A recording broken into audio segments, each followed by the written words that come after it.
Okay, may mudto. May mudto no usab kanatong tanan Luzon, Visayas, Mindanao. Mayong mudto Philippines, may mudto world, may mudto universe. Sana napunta mga higala, dili nga itong turumanon sa kahanginan, C.O.N.A. Catechesis on Air. O ako lang gihapon kini inyong ubos nga alagad, Reverendo Padre Edwin Academia Acab. Abi no adlaw na usab karon nga unsa man tarong adlaw mga higala. Adlaw na usab karon nga Miyerkules, no? Pizza 26 na kini sa bulan sa Nobyembre tuig 2025. Hala, no? May budto na kanaton tanan mga higala. Kumusta naman taga Dumaguete? No, luya gamay, luya gamay. Di lang kay luya gamay, luya gyud ako. Kaya nga naman, liwas ba aron fiesta diha sa Dumaguete? No, kumusta na, no? At least na malampuson nga napahigayon ang fiesta, medyo ulan-ulan lang, gamay pero okay ra. Mas may ulan-ulan kay mga bisita dili kasuroy.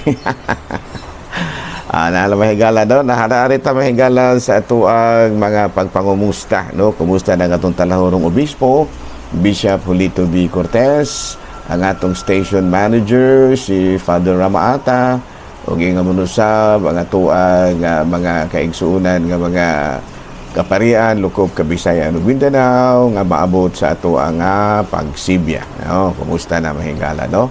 Nang hinaon kita nga anaa kitang tanan sa Kapiskay Panglawas.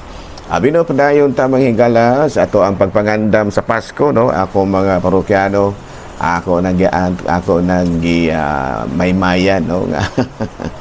ang pamasko dili labang panahon sa pagpangayo kundi panahon usab sa pagpanghatag.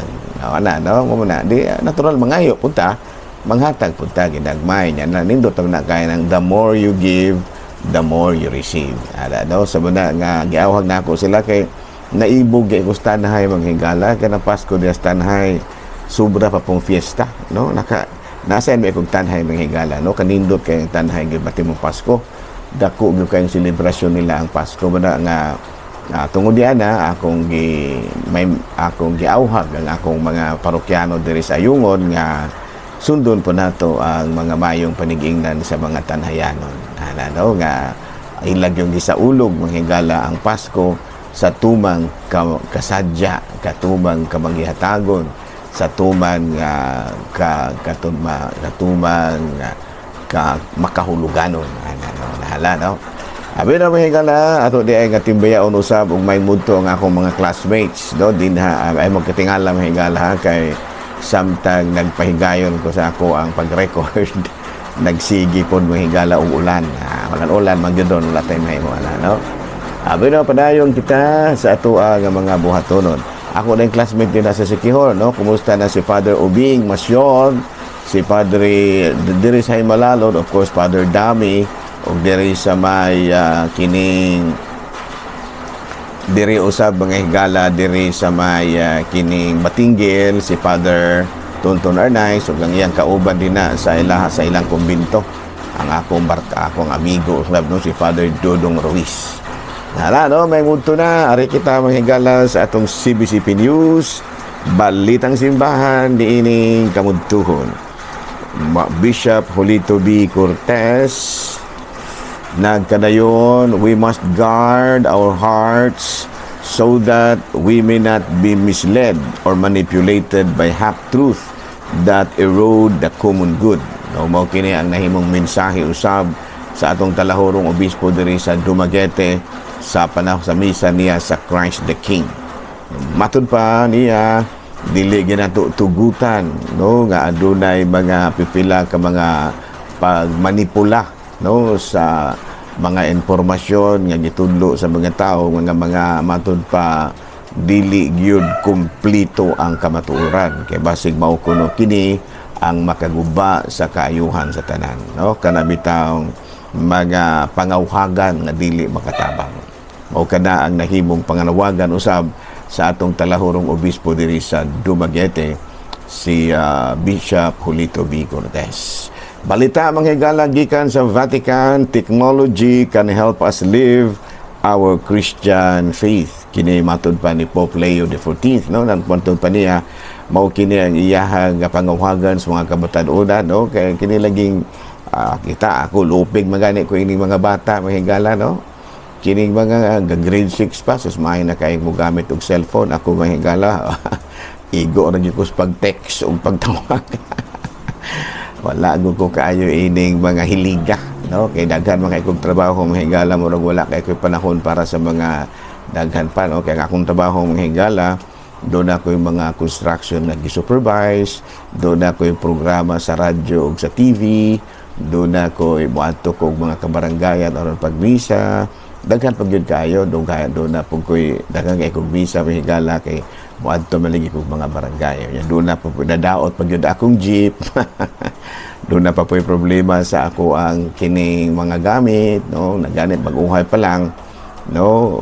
Gani ni ako ros dumagiti mahigala Miyerkules karon kay nang pangita kong pisa sa ako ang jeep kay nadaot ang iyahang kanang water pump, no? Nagtulo mahigala, no? Doon gina sa radiator ana, no? So padayon lang gyud gihapon kita sa ato ang pagpangalagan, no? Technology can help us live our Christian faith ana. Hala, no? Padayon ta mahigala sa ato ang mga buhatono ni ini kamudtuhon, no? Abi, no, ato arag yun nga higala nga ato arag yung palambuo ng atong pagtuong Kristohanon bisan pa sa kadaghan sa mga pagsulay sa ato ang kinabuhi, no? Kami mga pare may daghanang mga pagsulay namo, no? Mga pagsulay, no? Sama na kung nakahinomdom mo mga higala ito bitawng katong salida ni Mel Gibson nga kuan ba kining The Passion of the Christ, perting daghana kay mga pagsulay. Pero kaluoy sa Ginoo nagmalampuson ug nahimo kining usa ka not an ordinary movie but matod pa usa ka religious phenomenon tungod kay matod pa nakahatag kini og dako kayong kausaban sa daghang mga tao, no? Kay dili naman kato ordinaryo nga nga kuan man lagi kato, no? Kanang usa ka spiritual kining awakening, no? Alang ka nato mga tanan. Abi na atong topic karon mahigala Roman Catholicism gihapon ta, no? Kay importante kay ini nga kita mismo mga Katoliko makasabot pud tayong tawo ug unsa nga ato ang pagtulon ang Katoliko, no? Kay ang uban murag igo or gyud tawo sa pagpabunihan. Igo or gyud pagpabunihan, no? Di na gani manimba ning uban, dili na gani wa na tawo mga kasal, wala na intawoy mga pagpangumpisal, no? Muna nga napapoy akong iro diri sa silo nga gasigig aw-aw. Sang dahira na akong iro di mahigala kay gasigig aw-aw sa nagigiaw-aw ani, no? Abi no ari kita mahigala sa Roman Catholicism. Bino nga to karon sa sayad man kita mahigala, no? Nga our religion was founded by Christ. Klaro gina dili gyud ta na matud pa magduda pa ni ana, no? Kay matud pa lagi gitukod ni Kristo ang simbahan diha kang San Pedro, no? Doon naman na ang higala, no? Dili na ako basta kay nana din na sa Biblia ang higala, no? Nga gitukod matud pa diri ni ingon si Kristo, ikaw Pedro ug ibabaw ni ining bato, no? Simon Pedro ikaw bato ug ibabaw ni ining bato tukuron ko ang akong simbahan. Bato mo sa pila akong iro nga nangusog maninoon ni Gawaw. Sige na lamang, no? Abi no padayon kita sa atuang mga buhaton. Okay, no? The Roman Catholicism. Okay, no? Roman Catholic, mapagsulay po ni mahigala para sama itong filming sa kinibitaw kini usa nga lanani katong The Passion of the Christ, daghang kay mga pagsulay. Now, abi no, sayod man lagi ta mahigala, no, nga ang atong simbahang Katoliko gitukod gina ni Kristo. Dili na lang ta matiglalis ana sa laing relihiyon, basta kay muna sa ato ang pagtuo kay mituo man lagi kita nga ang simbahan sigon sa Biblia gitukod ibabaw sa mga apostoles. Ilabi na gayud ni San Pedro. Matod pa Pedro, ikaw bato og niining og sa ibabaw niining bato tukuron ko ang akong simbahan. Ano, no? So unya matod palagi sa diha nga kuan kanang medyo wala na si Kristo, nisaka na paingon sa langit, gibili niya ang iyahang kuan kanang gitawag og katungod sa pagdumala sa simbahan ngadto sa mga apostoles o kini partikularmente na mao si San Pedro, no? Unya ang maong katungod gibilin usab ni San Pedro ngadto sa mga Santo Papa, no? Unya sa ato puti pasabot nga siya gyud ang pinaka primero nga Santo Papa. Dili na lang ta maglalis ana, of course sa mga laing relihiyon dili gid sila mudawat ana. Sige ra, wala tay mahimo. Dili na lang ta maglalis ana, no? Basta kay mo na amo ang pagtuong Katoliko. Unya ang mga Santo Papa gitawag kini sila og Roman Pontiff, no? Kay tuwa man sila nakabase sa Roma, no? Roman Pontiff kay to didto man sa Vatican. Unya kining Vatican mga higala usa kini ka state within a state, no? Sa ato pa duna gini siya kaugalingong sovereignty ang Vatican. Unya ang nagdumala dinha mao mismo ang Santo Papa, no? Unya, no? Unya ang maong lugar nga gipuy-an sa Santo Papa mo na gitawag og Holy See, no? Holy See. Unya matud pa ang Holy See naagyon na sa sulod sa Roma. No, unya gitawag ang kining atong simbahang Katoliko gitawag kini og universal nganuman tungod kay niingon man lagi si Kristo, no? Sa dayon niyang pagbiya sa kalibutan niingon man siya nga o giingnan niya iyang mga apostoles nga og ibabaw na apangadto kamo sa panglakaw kamo sa tibuok kalibutan ug himuan sila nga ako mga tinud-an ug himuo bunyagi sila sa ngalan sa Amahan, sa Anak, sa Espiritu Santo. Munay hinungdan nga ang atong simbahan nahimo kini nga usa ka missionary church. Kay ngano man tungod sa sugo ni Kristo.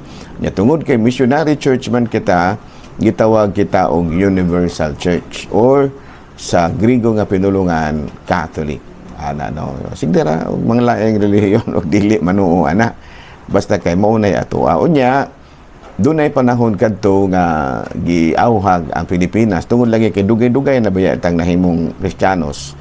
Giawhag ang Pilipinas nga mo duna gyud tay ato apong missionary group nga moadto pod sa nagkalain-laing parte sa kalibutan aron pagpanudlo. Muna nga natawo kining MSP or Missionary Society of the Philippines, no? Natukod kining MSP gitukod kini sa CBCP ni adtong 1965 na ang official and chief missionary arm of the Catholic Church of the Philippines received its pontifical rights status January 6, 2009 na by the Vatican, by the Congregation for the Evangelization of People, no? Sa to pa kitang Pilipinas sa una kita mo'y gi-missionan karon kita na po'y nag-mission. Hinuon nagyapoy mga misyonero dira to no? Wala na nagpasabot nga abi kay nahimo na tang missionary, wala na tay misyon, nagyapon tay misyon sa gawas, no? Unya ang MSP nagtudlo kini sila sa tibuok sa pipila ka mga lugar na atay nanudlo mga misyonero dito sa Thailand, sa Taiwan, sa Japan, sa South Korea ug sa Asia, of course.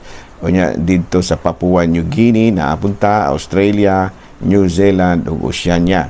Naapunta sa Cook Island, sa Netherlands, sa England, naata sa US ug South America sa Guyana. Ayan, no? So of course ang MSP commission sila outside the Philippines. Pero diri sa Pilipinas naapod tay foreign and local missionary working within our Philippine territory. Of course, ang mission, daghang kitag mission, doon ay nag-mission sa indigenous people, sa mga manubo, sa mga tiruray, ug daghan pang uban, no? Nya there are 5 missionary groups in the Philippines. Augustinian, who came with Legazpi, Discalced Franciscans, mga Jesuits o Dominican Friar. Ano mo na parte sa ito ang parte sa giingon ni Kristo nga panglakaw kamo sa tibuok kalibutan ug himua sila nga akong mga tinunan. Ano, okay, no? Sa padayon ta kato mga paghisgot-hisgot. Unya kato bitaw nakabalo man mo ana mga higala, no? Nga si Magellan, no? Si Magellan ba? Kailan Magellan, no?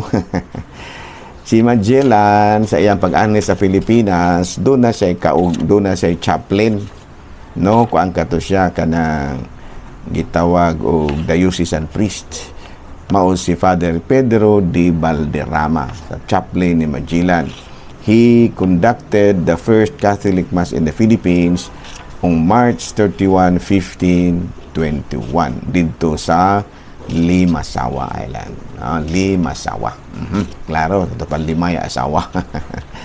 Okay, no? Unya, matod palagi, nahimo gyud tang mga kining gitawag og mga Kristiyano. Unya, matod palagi pag niabot na po ning mga laing grupo, no, mga kuan kining grupo sa mga kuan, mga fundamentalist groups. So na gihapon gyud po sila ay gikatampo sa paglambo sa Kristyanismo, no, kining mga fundamentalist group. Although nga kanunay tang magkasangka no ining mga laing relihiyon kay ila manggod nga dili manggod nila tahuron ang atong mga tradisyon, no, ang atong mga tradisyon, ang atong mga teachings ba. Dili man sila mutahod ang giingod nga sa Mateo 18 kapitulo 18 nga ang inyong idili dinhi sa yuta, idili usab dito sa langit. Ang inyong itugot dinhi sa yuta, itugot usab dito sa langit. So muna nga doon na tayo mga tradisyon nga gitugot no nato, dili man lagi gyud sila mutuo kay matud palagi nila Biblia ra gyud ang ilaha. Wala tay mahimo ana, no, kay ila man pud na, no. So muna nga daghang kayong mga pagtulunan nato nga ilahang gisaway, pero sige ra okay ra na sila, no. Naapod na sila ilang kaugalingong pamaagi, no. Usa na ni ana kini bitang paghimo ba ug mga pagampo alang sa mga nangamatay, no. Sa Second Council of Leon sa 1274 nahukman nga there are 2 points, no. Some saved souls need to be purified after death. Muna purgatory, no. The dead benefits from the prayers and pious duties that the living do for them. Ayan, no. So muna nga kining daghang kayo ta mga tradisyon nga gitukod sa mga council, sa mga kuan, pero dili gid makadawat ang mga laing relihiyon. Sige na, wala tayo mahimuan na, no. Kaya dili man sila mo tuo nga ang simbahang Katoliko adunay katungod sa pagdili ug sa pagtudlo ug sa pagtugot. Anara kay sama nato. So basta kay kitang mga Katoliko na agita na kay connected man tas mga apostoles. Ang mga laing relihiyon god nahimo ra na silang Kristiyanos because of the Bible. Kita dili lahi ning atong pagkahimong Kristiyanos tungod kay gidala gikan sa Roma ang pagtulunan dinhi sa atua, dinhi sa kay ang pagtulunan god gikan man lagi na sa mga Hudiyo, no. Unya giingnan man lagi to sila ni Kristo, sila si Santiago, mga kaubanan nga panudlo kamo nya dunay naabot dito sa dunay santo nga naabot dito sa kining Espanya. No, unya pag-abot dito sa Espanya nanudlo sila. Muna nga ang mga Spaniards pod mao poy ni dala sa pagtulon ang Katoliko diri sa ato. Sa ato pa dili wala ta matukod pinaagi lamang sa Biblia, kung dili natukod gyud ta pinaagi sa mga apostoles ug sumusunod sa mga apostoles. Sila nahimo na silang religion tungod kay nakabasa mangikuno sila sa Biblia, daghan man lagi silang nahibaw-an pod sa pagtulunan ni Kristo kay kuan man pod na may Biblia, pero wala buto na unaon mahigala nga ang nag-compile sa Biblia mga Catholic kuan, mga monks. Por sige na dili na lang kita maglalis ana ako, hindi man gyud ko makiglalis sa mga laing relihiyon, hindi man gyud gyapon ta magdaog. Magkaaway pa hinuon ta, wala na noy kalaki mawala na hinuon ang pagtulunan ni Kristo kay mag-away naman noon ta. Ano? Abino din nila sa takutob ha, kay medyo oras-oras na gamay, no. So dili lang sa takutob, ako lang gihapon kini yung ubos nga alagad, Reverendo Padre Edwin Academia Acab. Daghang salamat sa inyong pagpatalinghod.